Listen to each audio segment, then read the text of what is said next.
আমি south Kolkata president MB Mahesh.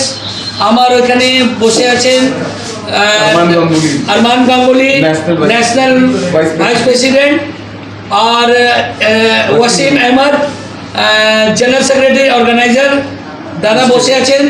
আর এখানে আমাদের south Kolkata, north Kolkata observer Aktar Khan আর সাউথ কলকাতা জেনারেল সেক্রেটারি, আর এখানে বসে আছেন মুস্তাকি আলম।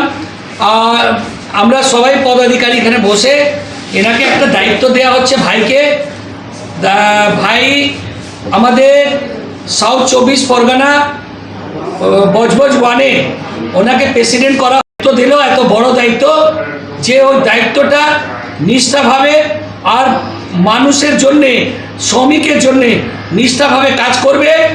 কোনো তোলাবাজি, কোনো পয়সা এসব আমাদের ট্রেড ইউনিয়নে নেই।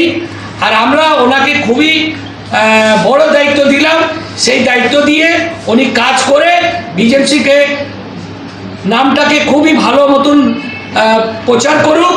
আর উনি মানুষের কাছে সবথেকে বড় জিনিস, ও মানুষের কাছে নিজেকে ধরে উঠুক কি আমি মানুষের জন্য নেতা আছি, আমি নিজে নেতা না, মানুষের নেতা, আমি মানুষের কাছে দাঁড়াবো।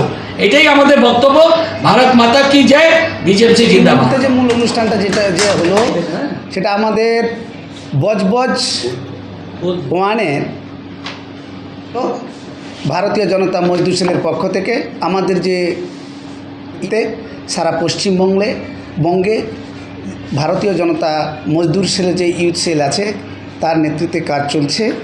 তাতেই শেখ আসলামকে আজকের আমরা ভারতীয় জনতা মজদুর সেলের বজবজ 1 নম্বরে আমরা তাকে প্রেসিডেন্ট নিযুক্ত করলাম।